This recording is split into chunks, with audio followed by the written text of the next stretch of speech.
আসসালামু আলাইকুম সুপ্রিয় শিক্ষার্থীবৃন্দ, আশা করি সকলেই ভালো আছেন। আজকে ঢাকা পলিটেকনিক সম্পর্কে সংক্ষিপ্ত আলোচনা করব।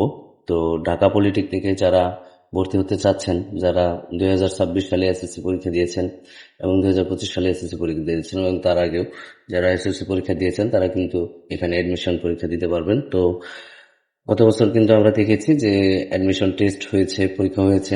তো পরীক্ষা যে ক্যাটাগরিতে হয়েছিল, আশা করি এবারও হয়তো ওই ক্যাটাগরিতেই হবে, কিন্তু পরীক্ষা হওয়ার আগে অবশ্যই কারিগরি শিক্ষা বোর্ডের ওয়েবসাইটে সম্পূর্ণ ডিটেলস দেওয়া থাকবে, কিভাবে হবে আর তার মানবন্টন কিভাবে হবে, সবকিছু এটা দেওয়া থাকবে। তো গত বছর যে পরীক্ষাটা হয়েছিল, তো গত বছরের পরীক্ষাটা হয়েছিল আপনার 70 মার্কের পরীক্ষা হয়েছিল এবং রেজাল্টে 30% রাখা হয়েছিল। তো 70 মার্কে পরীক্ষা দেওয়া হয়েছিল, 70 মার্কের ভিতরে যারা পাশ করছে তারা। আর এখানে আপনার আপনার যে রেজাল্ট, এসএসসিতে আপনার যে রেজাল্টটা হবে, সেই রেজাল্টের উপরেও কিন্তু আপনার 30% ছিল। তো 70% আর 30% এই 100% পরীক্ষা হয়েছিল। যাই হোক, আমরা সর্বপ্রথম যেটা জানবো, ঢাকা পলিটেকনিকের সংক্ষিপ্ত রূপ হচ্ছে ডিপি ডিপিআই ডিপিআই। ঢাকা পলিটেকনিকের সংক্ষিপ্ত রূপ হচ্ছে ডিপিআই। আচ্ছা, এর নীতিবাক্য হচ্ছে প্রযুক্তি প্রগতি। এর ধরন হচ্ছে সম্পূর্ণ সরকারি, এটা সম্পূর্ণ সরকারি একটা স্থাপনা। এর প্রতিষ্ঠিত হয়, দেখেন, সর্বপ্রথম প্রতিষ্ঠিত হয় 1955 সালে এবং এর প্রিন্সিপাল এখন হচ্ছেন ইঞ্জিনিয়ার কাজী জাকির হোসেন স্যার। শিক্ষায়তন ব্যক্তিবর্গ আছে আপনার 130 জন, শিক্ষার্থীর সংখ্যা প্রায় 6200 জন। যাই হোক, এর অবস্থানটা অনেকেই ভাবেন যে ঢাকা আসলে কোথায় অবস্থিত। এটা তেজগাঁও শিল্প এলাকায় ঢাকায় অবস্থিত। এর আশেপাশে আপনার যে জিনিসগুলো আছে সেগুলো আমরা পরবর্তী দেখায় দেব। শিক্ষায়তনে এর হচ্ছে প্রায় শহরের 27.63 একর, মানে 0.11 কিলোমিটার জায়গা জুড়ে এর আঙিনা। এবং এর রং কি? এর রং হচ্ছে সাদা। এগুলো আপনারা একটু দেখে নেবেন। সবচেয়ে ইম্পর্টেন্ট হচ্ছে ওয়েবসাইট, যেটা ওয়েবসাইটটা হচ্ছে ইম্পর্টেন্ট, কারণ এখানে অনেকেই আছে যে ওয়েবসাইটের মাধ্যমে ঢাকা পলিটেকনিকের যাবতীয় সবকিছু এখানে পাওয়া যায়। আপনি নোটিশ থেকে শুরু করে ভর্তির প্রজ্ঞাপনা সবকিছু এখানে পাবেন।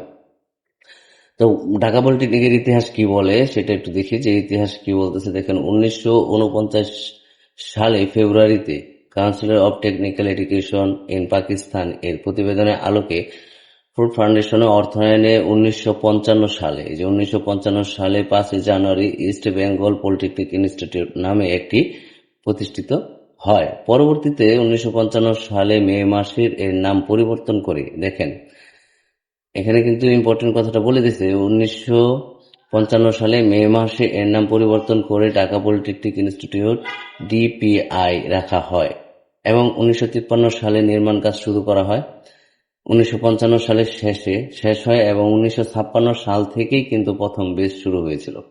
সুপ্রিয় শিক্ষার্থীবৃন্দ, এর অবস্থানটা যদি আমরা আরেকটু ক্লিয়ার করি যে এর অবস্থানটা কোথায়, দেখেন এর অবস্থানটা হচ্ছে ঢাকা পলিটেকনিক ইনস্টিটিউট তেজগাঁও শিল্প এলাকায় অবস্থিত। সাধারণত এর উত্তরে বাংলাদেশ টেক্সটাইল বিশ্ববিদ্যালয়, দক্ষিণে আছে কারিগরি শিক্ষক প্রশিক্ষণ মহাবিদ্যালয় এবং পশ্চিমে ঢাকা টঙ্গী মহাসড়ক অবস্থিত এবং এর পিছনের দিকে অবস্থিত দৃষ্টিনন্দন হাতিরঝিল। আপনারা অনেকেই হাতিরঝিলের কথা শুনে থাকবেন ঢাকা। তো তারপরে এখানে কোঠার ব্যবস্থা আছে। দেখেন, এই কোঠাটা ইম্পর্টেন্ট। এখানে প্রতিটি ডিপার্টমেন্টের আসন সংখ্যা 20% হচ্ছে মহিলা কোঠা এবং 15% হচ্ছে ভোকেশনাল কোঠা। যারা আপনারা ভোকেশনাল থেকে পড়াশোনা করে আসছেন তারা কিন্তু 15% এখানে ভোকেশনাল কোঠা পাবেন এবং 5% প্রতিবন্ধী জন্য সংরক্ষিত। তবে যেহেতু প্রতিষ্ঠানটি কারিগরি শিক্ষা বোর্ডের অধীনে পরিচালিত হয়, তাই এই সংক্রান্ত কোনো ধরনের আপডেট সংশ্লিষ্ট ওয়েবসাইটে ভর্তির নীতিমালা সংক্রান্ত নোটিশ পাওয়া যাবে। এখানে যে কথাটা বলছে যে প্রতি বছর ভর্তির আগে কিন্তু কারিগরি শিক্ষা বোর্ড আপনাকে একটা নোটিশ দিবে, সেই নোটিশ অনুযায়ী কিন্তু আপনাকে দেখতে হবে। যাই হোক, তার শিক্ষা ও খরচ, এটা এখানে যেহেতু সম্পূর্ণ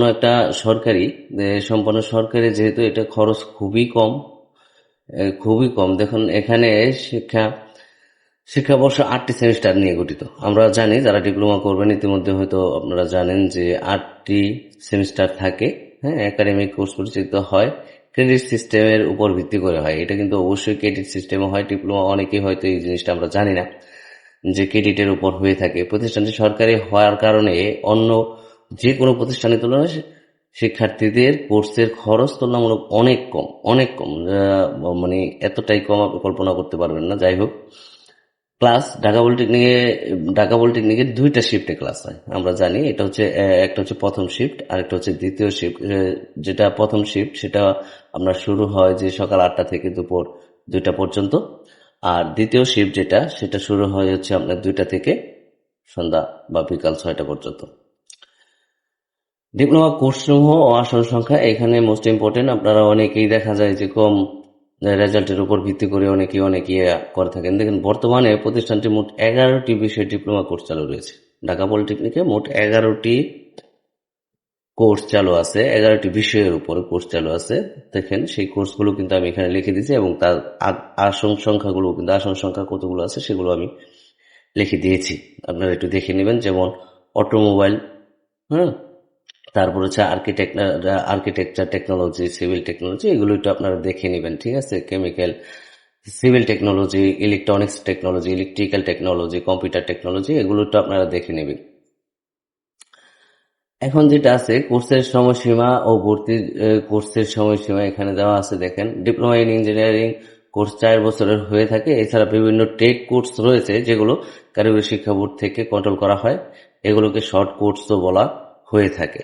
শিক্ষাগত যোগ্যতা কি কি কি যোগ্যতায় আপনারা এখানে পড়াশোনা করতে পারবেন? দেখেন, এসএসসি দাখিল ও ভোকেশনাল অথবা সমমানের পরীক্ষায় উত্তীর্ণ শিক্ষার্থীরা ঢাকা পলিটেকনিকে মেধা তালিকা অনুসারে ভর্তি হতে পারবে। তবে আবেদনের যোগ্যতার ক্ষেত্রে উক্ত পরীক্ষায় ন্যূনতম জিপিএ যেমন 3.5 এবং গণিত, রসায়ন, পদার্থ, ইংরেজিতে কমপক্ষে জিপিএ 3 থাকতে হবে। তবে এখানে কিন্তু থাকে যে ভর্তি সংক্রান্ত নীতিমালা প্রতি বছরই পরিবর্তন হয়। প্রতি বছরই পরিবর্তন হয়। দেখেন, ভর্তির নীতিমালা কিন্তু প্রতি বছর পরিবর্তন হয়ে থাকে। আর এটা আমরা জানতে পারবো হচ্ছে এই যে বাংলাদেশ কারিগরি শিক্ষা বোর্ডে, এর ওয়েবসাইটে আমরা জানা যাবে। তারপরে দেখেন, বিভিন্ন সংগঠন রয়েছে, ছাত্র সংগঠন, বিভিন্ন ছাত্র সংগঠন ও ক্লাবগুলো এখানে রয়েছে, এগুলো আমি এখানে দিয়ে দিছি। তারপরে যেটা ইম্পর্টেন্ট যে রাজনৈতিক সংগঠনগুলো কিন্তু এখানে দেওয়া আছে। দেখবেন একটু রাজনৈতিক সংগঠনগুলো, ঠিক আছে। রাজনৈতিক সংগঠনগুলো সবগুলোই চালু আছে এখন, শুধুমাত্র যেহেতু বাংলাদেশ ছাত্রলীগটা যেহেতু নিষিদ্ধ আছে, এটা ছাড়া বাকি সবগুলো যেগুলো আছে সবগুলোই আপনার চালু আছে। আবাসিক হল ছাত্রাবাস যেটাকে আমরা বলি, যে অনেকে আছে গ্রাম অঞ্চল থেকে এসে ঢাকা শহর পড়াশোনা করতে চায়, যে তাদের ছাত্রাবাস কি হবে। দেখেন, এখানে ছাত্রদের জন্য 5টি এবং ছাত্রীদের জন্য 2টি আবাসিক হল থাকলেও বর্তমানে কিন্তু ছাত্রদের জন্য 3টি এবং ছাত্রীদের জন্য 2টি আবাসিক হল চালু রয়েছে। এগুলো একটু আপনারা দেখে নেবেন। আর এই হলের নামগুলো আমি এখানে দিয়ে দিছি, ছাত্রাবাসের যে নামগুলো আছে, হলের নামগুলো আছে, এগুলো আমি দিয়ে দিছি। তো কর্মশালা, ওয়ার্কশপও আছে, এগুলো একটু আপনারা দেখবেন। সুপ্রিয় শিক্ষার্থীবৃন্দ, এই ছিল আজকের ঢাকা বিশ্ববিদ্যালয় ঢাকা পলিটেকনিক সম্পর্কে একটু সংক্ষিপ্ত আলোচনা করলাম। তো যারা পড়াশোনা করতেছেন না, অবশ্যই পড়াশোনা করতে হবে, কারণ ঢাকা পলিটেকনিকে ভর্তি হতে গেলে অবশ্যই আপনাকে মেধা তালিকায় থাকতে হবে। কারণ ঢাকা পলিটেকনিক কিন্তু সবারই একটা চয়েস, সবাই পছন্দ করে, যে সবাই চান যে ঢাকা পলিটেকনিকে ভর্তি হবেন। তো ঢাকা পলিটেকনিকে যদি ভর্তি হতে চান তাহলে অবশ্যই আপনাকে কিন্তু পড়াশোনা করতে হবে। আর এবার গত বছর 70%-এর উপর পরীক্ষা হয়েছিল আর 30% রেজাল্টের উপর ছিল। কিন্তু এবার কি হবে সেটা আমরা পরবর্তীতে জানতে পারবো। বাংলাদেশ কারিগরি শিক্ষা বোর্ডের ওয়েবসাইটে আমরা এগুলো জানতে পারবো। তো এগুলো আপনারা একটু ভালো করে দেখবেন। তো দেখার পর অবশ্যই আপনি যে বিষয়গুলোর উপর বেশি পড়বেন সেগুলো নিয়ে আমরা পরবর্তী একটা ভিডিও আলোচনা করব, যে কোন বিষয়গুলোর উপর বেশি জোর দেওয়া লাগবে। তারপরও সাধারণত গত বছর যেগুলো হয়েছিল, যে বাংলা, ইংরেজি, গণিত, এইগুলো তো থাকবেই, এগুলো না থাকার কোনো অপশন নাই। তারপরে আছে আপনার পদার্থ, রসায়ন, জীববিজ্ঞান, এগুলো একটু আপনাকে দেখতে হবে। এবং তার সাথে অবশ্যই আপনাকে দেখতে হবে সাধারণ জ্ঞান বিষয়টা থাকবে। তো এই বিষয়গুলোর উপর হয়তো আপনার 70 থেকে 80% পরীক্ষা এবার থাকতে পারে। আর রেজাল্টের উপর হয়তো গত বছর 30% রেখেছিল, এবারও 10% রাখবে। যারা মনে করতেছেন যে পড়াশোনা 9-10-এ আপনারা যা পড়ছেন সেগুলোর উপর বেসিক করে আপনি পেরে যাবেন। আসলে এটা ভুল। যারা ঢাকা পলিটেকনিক, যাদের স্বপ্ন যে ঢাকা পলিটেকনিকে আপনি পড়াশোনা করবেন, তাদেরকে অবশ্যই আপনাকে ভর্তির জন্য প্রস্তুতি নিতে হবে এবং খুব ভালোভাবে প্রস্তুতিটা নিতে হবে। তো সুপ্রিয় শিক্ষার্থীবৃন্দ, যদি কারো কোনো জিজ্ঞাসা থাকতে পারে ঢাকা বিশ্ববিদ্যালয় সম্পর্কে, তবে অবশ্যই আপনারা কমেন্ট বক্সে আপনার কমেন্ট করে আমাকে জানাবেন। অবশ্যই আমি যতটুকু জানি সেই সম্পর্কে আপনাদের জানানোর চেষ্টা করব। আর ভর্তির নীতিমালা অবশ্যই বাংলাদেশ কারিগরি শিক্ষা বোর্ডের ওয়েবসাইটে দিবে। কারিগরি শিক্ষা বোর্ড ওয়েবসাইট দেখে তারপরে আপনারা ভর্তি কিভাবে হবেন, কিভাবে আবেদন করতে হবে, এইসব ভিডিও নিয়ে আমি পরবর্তীতে আসবো আপনাদের কাছে ইনশাল্লাহ। এসব ভিডিও নিয়ে পরবর্তীতে আসবো। তো আপনারা এখন যে যেখানেই থাকেন সুস্থ থাকেন, ভালো থাকেন এবং পড়াশোনা চালিয়ে যান। আসসালামু আলাইকুম।